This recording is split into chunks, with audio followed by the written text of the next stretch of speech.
Welcome back to Academia Biology and it's me Sachin Antil. So guys, today we are going to start with another new chapter from human physiology, जो कि है आपका excretory products and their elimination. Mainly इस chapter में हम human excretory system को study करने वाले हैं. तो एक एक चीज को हम स्टेप वाइज आपका बेसिक से लेके डीप में डिटेल तक जाएंगे. तो टाइम वेस्ट ना करते हुए शुरू करते हैं इसी से. देखो, अगर बात की जाए ह्यूमन बॉडी की, ह्यूमन बॉडी में जो वेस्ट होता है वो आपका दो टाइप का वेस्ट होता है. First is semi solid waste और जो दूसरा है आपका वो है आपका लिक्विड वेस्ट. देखो, सेमी सॉलिड वेस्ट यानी कि आपका undigested food, undigested food and liquid यानी कि आपका जो यूरिन है. तो देखो, जो आपका अनडाइजेस्टेड फूड का रिमूवल है बॉडी को, उसको हम आपका डाइजेशन वाले चैप्टर में अच्छे से स्टडी कर चुके हैं और इस प्रोसेस को हम बोलते हैं इजेशन, जो कि हमारा अच्छे से आपका कंप्लीट ऑलरेडी हो चुका है. फिर जो नेक्स्ट चीज आती है वो है आपका जो लिक्विड वेस्ट आता है, जो आपका यूरिन का जो एक्सक्रीशन होता है. तो जो ये आपका रिमूवल होता है, the process of removal of waste product and by product, nitrogenous by product of metabolism is called as excretion. यानी कि जो आपका एक्सक्रीशन है मेनली उसमें हमें आपका यूरिन का फॉर्मेशन, उसकी स्टोरेज एंड उसके रिमूवल को स्टडी करना है. तो अगर बात की जाए यूरिन की, आपका यूरिन 95% वाटर होता है. रिमेनिंग इसमें जो 5% है वो है आपके अदर सब्सटेंसेस, अदर सब्सटेंसेस 5%. तो अदर सब्सटेंसेस कौन कौन से हैं आपके? वो अदर सब्सटेंसेस है आपके नाइट्रोजन, दूसरा नाइट्रोजनस वेस्ट. तो नाइट्रोजनस वेस्ट में आपका आता है ammonia, urea and the third is uric acid. इसके अलावा भी और भी कई चीजें आपके यूरिन में प्रेजेंट होती हैं, बट मेनली हम इन तीन पे आज फोकस करने वाले हैं. Based on the different types of excretory product we have different categories of animals. तो देखते हैं types of animals, types of animals on the basis of excretory product.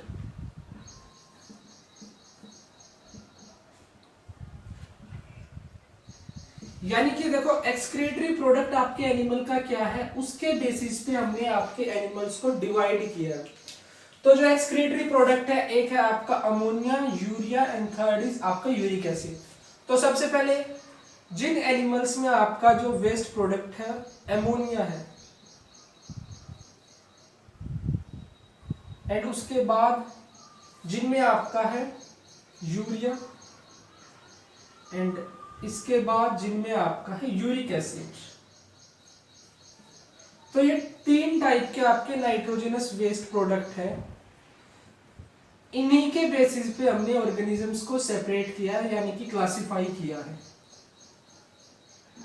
तो जिन ऑर्गेनिजम्स में आपका जो वेस्ट प्रोडक्ट है वो अमोनिया है, उनको हम बोलते हैं अमोनोटेलिक,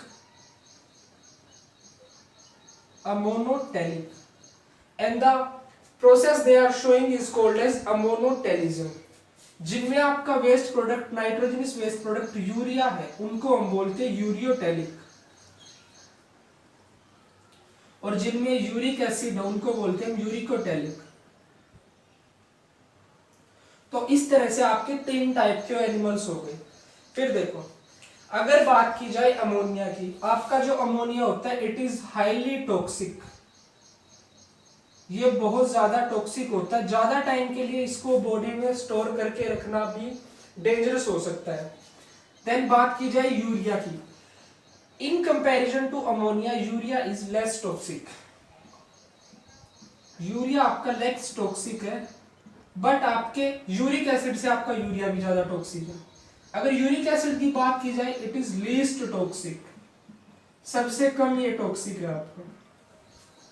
देन इसके बाद third thing is the process by which animals release there ammonia, मतलब उस प्रोसेस में इनको बहुत ज्यादा वाटर की रिक्वायरमेंट होती है, यानी कि एक्सक्रीटरी प्रोडक्ट्स को अमोनिया की फॉर्म में एक्सक्रीट आउट करने के लिए large volume of water is required, large volume of water required, large volume of H2 required for excretion.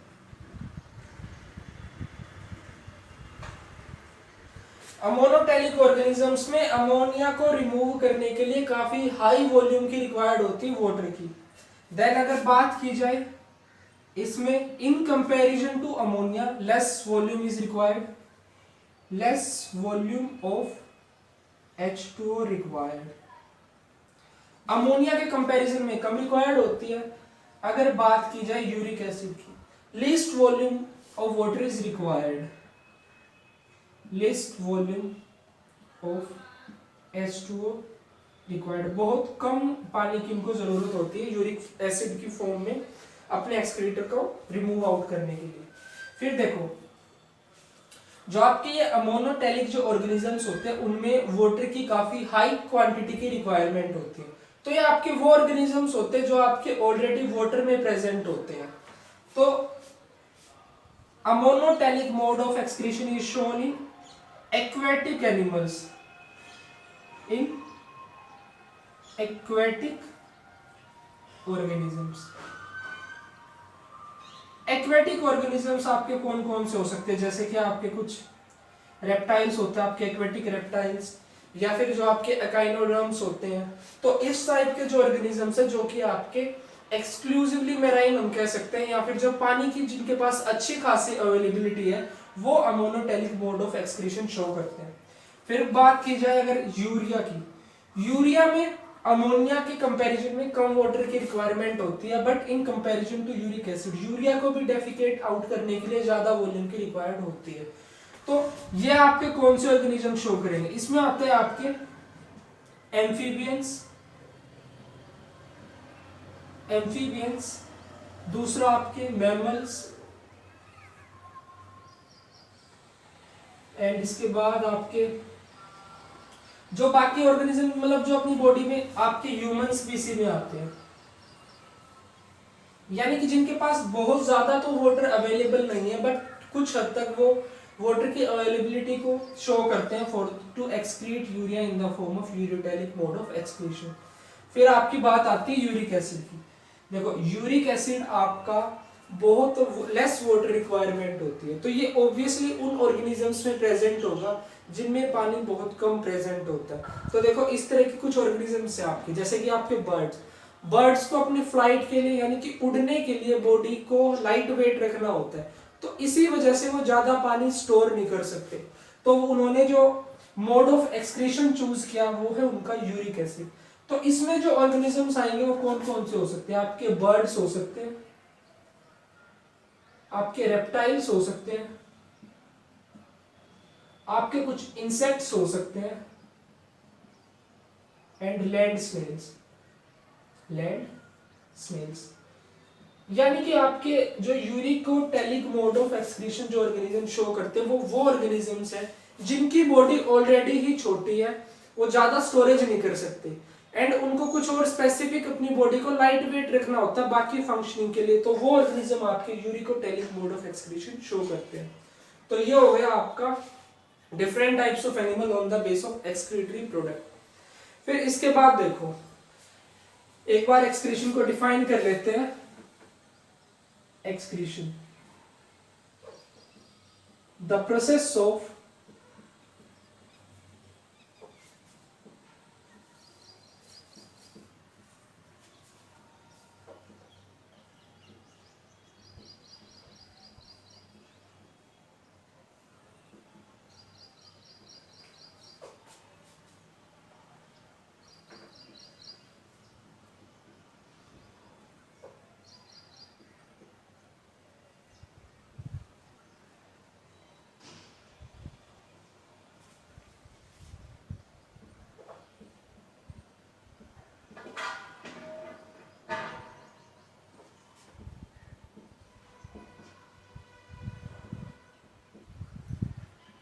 देखो एक्सक्रीशन को हम सिंपली क्या डिफाइन कर सकते हैं, excretion is the process of removal of waste product and nitrogenous by product of metabolism, ये होता है आपका एक्सक्रीशन।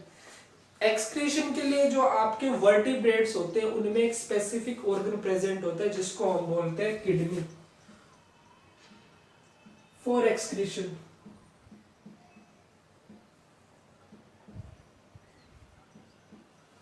किडनी, आपके वर्टिब्रेट्स में एक चीफ ऑर्गन प्रेजेंट है जिसको हम बोलते हैं किडनी इन वर्टिब्रेट्स। तो अब हम जो किडनी है उस किडनी के बारे में ही देखने वाले कि किस टाइप की किडनी आपके डिफरेंट ऑर्गेनिजम्स में लाइफ स्टेजेस में प्रेजेंट होती है। तो डायरेक्टली इन किडनीज के टाइप पे ना मूव करते हुए हम सबसे पहले देखेंगे जो आपकी फर्स्ट प्रिमिटिव किडनी थी, यानी कि जो आपका एवोल्यूशन जहां से शुरू हुआ, जहां से किडनी की फॉर्मेशन शुरू हुई, वो देखते हैं। तो सबसे पहले आती है आपकी आर्कियोनेफ्रिक किडनी। आर्कीनेफ्रिक किडनी, आर्कीनेफ्रिक या फिर जिसको बोलते हैं होलोनेफ्रस, होलोनेफ्रस किडनी। देखो जो है आपकी आर्कीनेफ्रिक किडनी है जिसको हम बोलते हैं holonephros kidney. Holo here for complete, nephros is for kidney and this is for kidney, यानी कि जिसको फर्स्टली आपका कंप्लीट किडनी माना गया था, उस किडनी के स्ट्रक्चर को देखेंगे वो कैसी थी। एंड इसको एक और नाम दिया जाता है primitive kidney of, primitive kidney of ancestral vertebrates, ancestral vertebrates. तो जो आपकी आर्कीनेफ्रिक किडनी है उसको प्रिमिटिव किडनी माना जाता है जो कि आपके एंसेस्ट्रल वर्टिब्रेट्स में प्रेजेंट थे। तो उसकी देखो स्ट्रक्चर को देखते हैं।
तो देखो जो आपकी प्रिमिटिव यानी कि आर्कीनेफ्रिक किडनी थी उसकी कुछ स्ट्रक्चर इस तरह का था। तो इसमें देखो क्या क्या होता था। ये तो था आपका उसमें glomerulus, glomerulus without capsule, without capsule, capsule. और इस ग्लोमेरुलस के ही अपोजिट बिल्कुल सामने आपका ये प्रेजेंट होता था स्ट्रक्चर जिसको हम बोलते थे नेफ्रोस्टोम्स, नेफ्रोस्टोम। देखो जो आपका ये नेफ्रोस्टोम है इसके स्ट्रक्चर को थोड़ा सा देखते किस टाइप का था। यह आपका नेफ्रोस्टोम। तो जो नेफ्रोस्टोम होता था वो आपका कुछ इस तरह का स्ट्रक्चर होता था, फनल शेप्ड स्ट्रक्चर, जिसमें आपके यहाँ पे कुछ सीलिया प्रेजेंट होते थे। ठीक है, तो ये आपका नेफ्रोस्टोम होता था इस तरह से। जिसको हम बोलते थे पेरिटोनियल फनल, पेरिटोनियल फनल। ये आपका नेफ्रोस्टोम का इंटीरियर स्ट्रक्चर है। फिर देखो, जो आपका नेफ्रोस्टोम होता है, आपका हर एक नेफ्रोस्टोम आपका आगे जाके जुड़ा हुआ होता था आपके ट्यूब्यूल के साथ, दिस इज ट्यूब्यूल। फिर सभी जो नेफ्रोस्टोम्स थे, उन सभी नेफ्रोस्टोम के जो ट्यूब्यूल्स थे वो जाके एक डक्ट में जुड़ते थे, एक सिंगल डक्ट में सारे ओपन होते थे, जिस डक्ट को हम बोलते थे आर्कीनेफ्रिक डक्ट, आर्कीनेफ्रिक या फिर वुल्फियन डक्ट, या फिर वुल्फियन डक्ट। तो यह आपका वुल्फियन डक्ट था। देखो, जो आपके ये नेफ्रोस्टोम प्रेजेंट होते थे कुछ इस तरह से प्रेजेंट होते थे, एक सेगमेंट में आपका एक नेफ्रोस्टोम इस तरह से, समथिंग लाइक दैट। तो आपके जो नेफ्रोस्टोम थे कैसे थे, मेटामेरिक, मेटामेरिक, ये आपके मेटामेरिक थे। और ये है आपकी आयोर्टा, जिसमें आपकी ग्लोमेरुलस अटैच होते थे, दिस इज आयोर्टा। तो देखो, आपका जो आयोर्टा से ब्लड आता था वो आपके इस तरह से ग्लोमेरुलस में एंटर करता था। एंट्री के लिए इसमें ये डायरेक्ट कनेक्शन था। फिर यहाँ से उसको बाहर लेके जाने के लिए यहाँ एक और वेसल प्रेजेंट होते हैं इस तरह से, this is for to carry outside, इस तरह से। और जो ये आपके नेफ्रोस्टोम्स होते हैं सारे के सारे आपके सिलोम में लाइज करते हैं।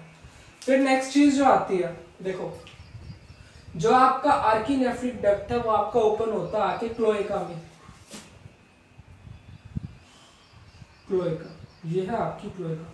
देखो, जो आपके वर्टिब्रेट्स होते हैं उनमें जो मेल होते हैं, मेल में जो यूरिनरी ट्रैक्ट होता है, it is serving for both urination as well as the transfer of gametes. यानी कि जो आपका यूरिनरी ट्रैक्ट है वो यूरिन के साथ साथ गैमेट के ट्रांसफर में भी, मतलब गैमेट के ट्रांसफर के लिए भी यूज किया जाता है। तो इसीलिए उस सिस्टम को बोला जाता है यूरिनोजेनाइटल सिस्टम, उसको हम बोलते हैं यूरिनो जेनाइटल, यूरिनोजेनाइटल सिस्टम। ये चीज मैं लिख भी देता हूं यहां पे, in male vertebrates,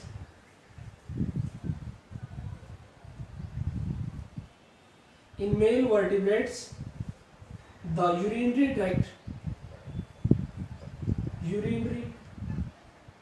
tract is also used for transfer of gametes, used for transfer of gametes।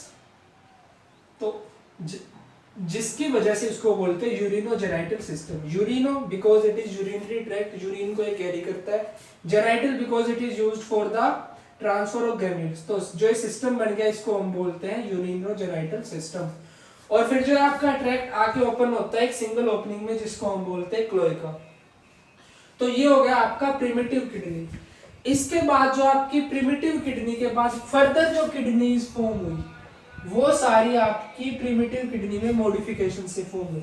जो आपकी आर्कीनेफ्रिक किडनी या होलोनेफ्रस किडनी थी उसमें क्या हुआ, मॉडिफिकेशन हुई या फिर फर्दर इवोल्यूशन हम बोल सकते हैं, उसमें इवोल्यूशन हुआ और हमें मिल गई यहाँ पे आपकी 3 टाइप की kidney.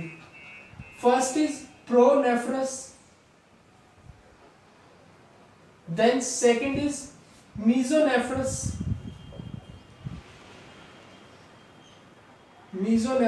and the third is metanephros.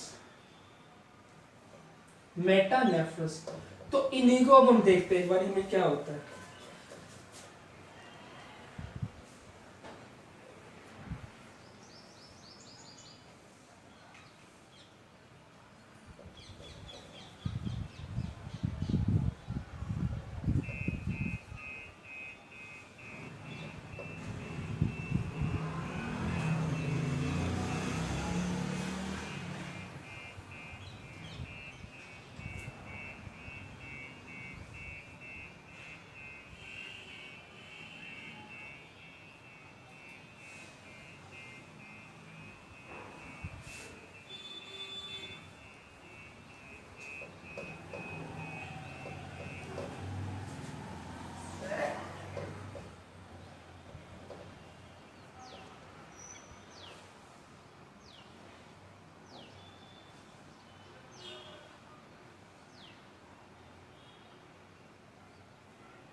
तो देखो सबसे पहले देखते हैं प्रोनेफ्रस को,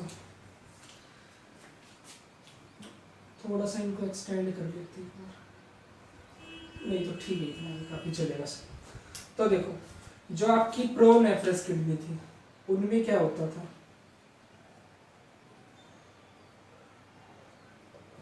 ये इस तरह से आपके नेफ्रोस्टोम्स प्रेजेंट होते थे, दीज आर नेफ्रोस्टोम्स। तो ये मान लीजिए ये वाला आपका पार्ट है, suppose this is your nephro, ये आपकी प्रोनेफ्रस किडनी, प्रोनेफ्रस, प्रोनेफ्रस या प्रोनेफ्रिक किडनी।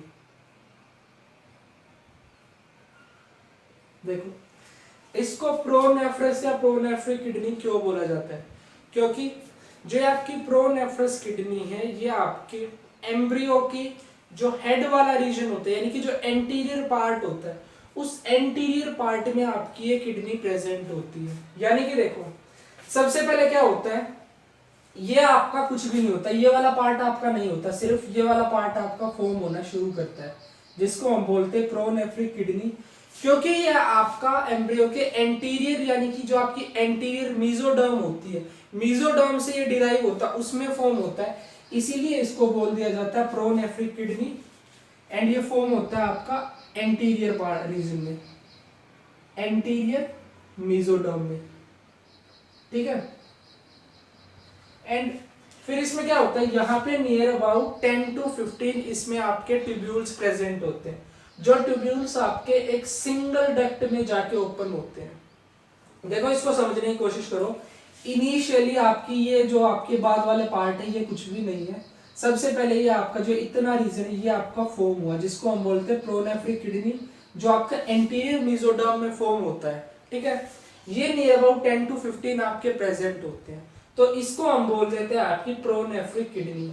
ये वाला नीचे वाला पार्ट नहीं होता, ये आपका डायरेक्टली डक्ट से जुड़े हुए होते हैं, तो ये प्रोनेफ्रिक किडनी की कंडीशन है।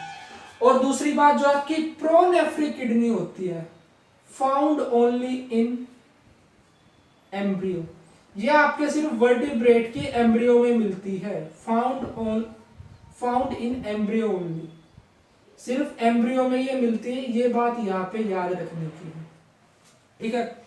अगर इसी में बात की जाए जो आपके ह्यूमंस होते हैं, ह्यूमंस में आपके 7 ट्यूब्यूल्स मिलते हैं, 7 ट्यूब्यूल्स, ठीक है। तो ये हो गया आपका प्रोनेफ्रिक किडनी। अब की इसके बाद की क्या कहानी होगी, जो आपकी मीजोनेफ्रिक किडनी है उसकी डेवलपमेंट शुरू होगी। तो जैसे जैसे धीरे धीरे जो आपकी प्रोनेफ्रिक किडनी है धीरे धीरे डीजनरेट होना शुरू हो जाएगी, और इसके डीजनरेशन के साथ साथ ही आपकी मीजोनेफ्रिक किडनी है उसकी डेवलपमेंट शुरू हो जाएगी। तो जो आपकी मीजोनेफ्रिक किडनी है, आपके जो प्रोनेफ्रस किडनी के डक्ट है उन्हीं में जाके अटैच करना शुरू करेगी, धीरे धीरे आपका प्रोनेफ्रस का डीजनरेशन होगा, मीजोनेफ्रस का फॉर्मेशन होगा।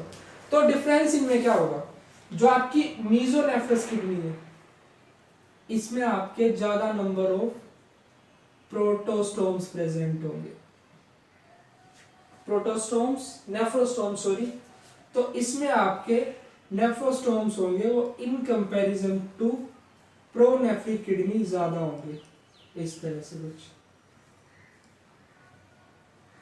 ये आपके कंप्लीटली किडनी में प्रेजेंट होंगे। एंड जो आपकी प्रोनेफ्रिक किडनी है ये आपकी मेटामेरिकली प्रेजेंट होती है, यानी कि एक सेगमेंट में एक इस तरह से आपके ट्यूब्यूल प्रेजेंट होगा। तो यहां भी आपका बना देते हैं,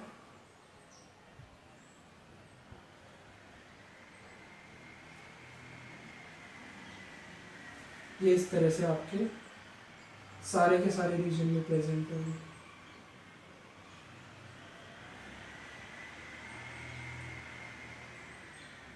इस तरह से जुड़े हुए होते हैं, आप मान लीजिए आपके सारे के सारे यही पार्ट में प्रेजेंट होंगे।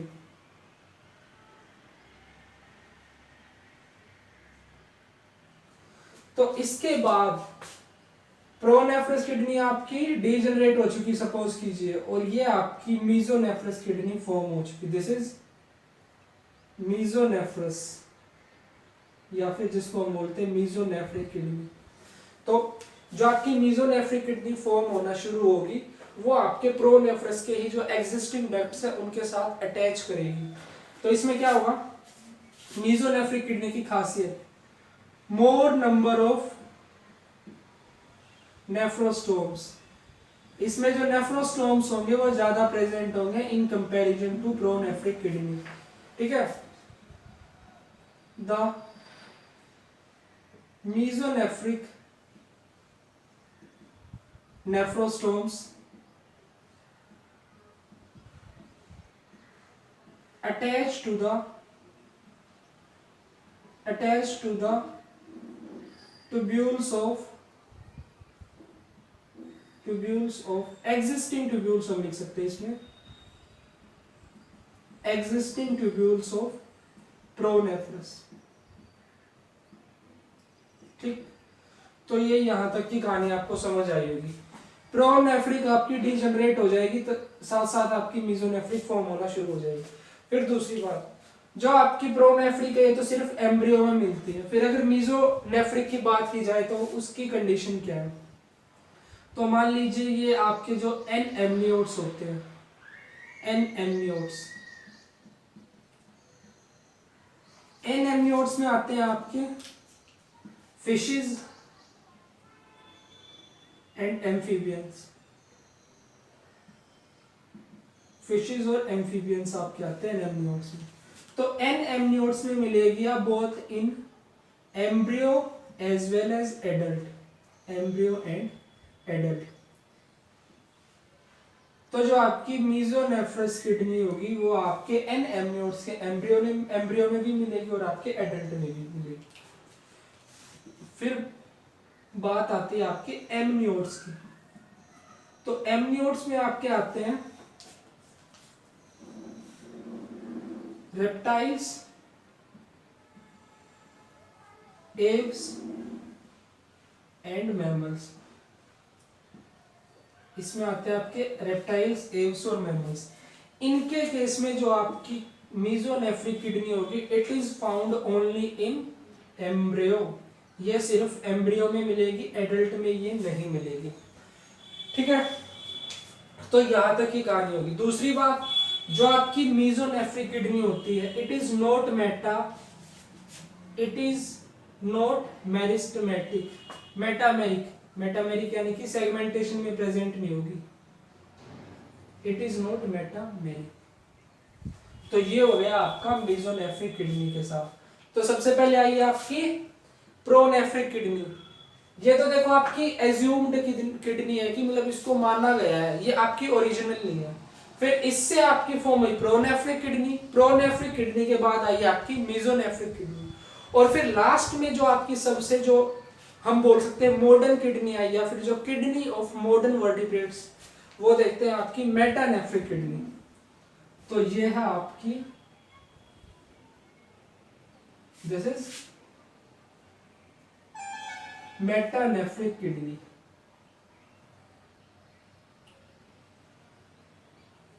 मेटानेफ्रिक किडनी या फिर जिसको हम बोलते हैं kidney of modern vertebrates, kidney of higher vertebrates बोल सकते हैं हम इसको, not modern, kidney of higher vertebrates. तो इसी किडनी के साथ हम ज्यादा डिटेल में जाएंगे, इसके स्ट्रक्चर को अच्छे से देखेंगे। और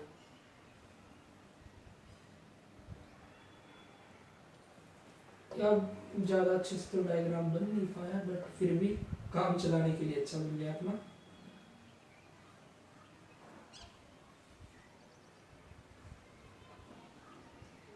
तो जो आपके ह्यूमंस हैं उनमें भी आपकी मेटानेफ्रिक किडनी होती है। तो इसी किडनी को हम डिटेल में इस चैप्टर में स्टडी करने वाले, इसकी कंप्लीट फंक्शन को। तो देखो ये हो गया आपका एवोल्यूशन ऑफ किडनी, इसको हम बोल सकते हैं इवोल्यूशन ऑफ किडनी, यहां लिखना बेटर होगा, एवोल्यूशन ऑफ किडनी, ये आपका किडनी का एवोल्यूशन हो गया। देखो जो ये आपकी आर्किनेफ्रिक किडनी, ये सपोज किया है, माना गया है कि ऐसी किडनी थी, फिर बाद में कुछ ऑर्गेनिजम्स में, कुछ फिशेस में इस टाइप की किडनी मिली भी है। इसकी मॉडिफिकेशन से ही आपकी ये तीनों टाइप की किडनी की फॉर्मेशन हुई। फिर देखो, जो है आपकी प्रोनेफ्रिक है वो आपकी डिजेनरेट हो जाएगी, फिर मीजोनेफ्रिक का फॉर्मेशन शुरू होगा, एंड जो है आपके डक्ट, इनके ट्यूब्यूल्स होते हैं, ये सिंगल डक्ट में जाके ओपन होते हैं। इस डक्ट को हम बोलते हैं, ये डक्ट है आपका वुल्फियन डक्ट, वुल्फियन डक्ट, ठीक है। एंड इसके बाद दूसरी बात क्या है, देखो प्रोनेफ्रिक डिजेनरेट हुई तब मीजोनेफ्रिक है, मीजोनेफ्रिक डिजेनरेट होगी तब आपकी आएगी मेटानेफ्रिक। बट मीजोनेफ्रिक की यहाँ पे कंडीशन में एक थोड़ा सा चेंज है। मीजोनेफ्रिक के सारे ट्यूब्यूल्स आपके डीजनरेट नहीं होते हैं। कुछ एक ट्यूब्यूल्स जो कि आपके वासा इफ्रेंशिया में, जो मेल में टेस्टिस होती है, वासा इफ्रेंशिया में जाके जुड़ते हैं, वो आपके यहाँ पे इंटेक्ट रहेंगे। जैसा कि मैंने आपको पहले ही बताया, जो आपका यूरिनरी ट्रैक्ट है वो आपका गैमेट ट्रांसफर के लिए भी यूज होता है। तो यहाँ पे आपके कुछ एक ट्यूब्यूल्स यहाँ पे आपके टेस्टिस से जाके जुड़ेंगे, जो फॉर्म करेंगे वहां पे वासा इफ्रेंशिया। ये आना तो इसके सामने था, बट थोड़ा सा हम साइड में लेके चल सकते हैं इसको, तो कोई बड़ी बात तो और ज्यादा हो सकती है। तो ये इसके बिल्कुल मीजोनेफ्रिक के सामने होती है, ये इस तरह से जुड़े हुए होंगे।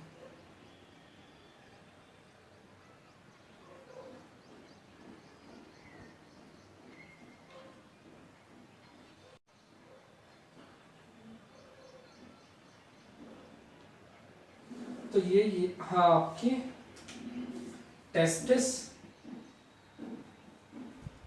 और ये है इसके जो ये वाला पार्ट है, ग्रीन से दिखाते हैं, दिस पार्ट, ये है वासा इफ्रेंशिया, वासा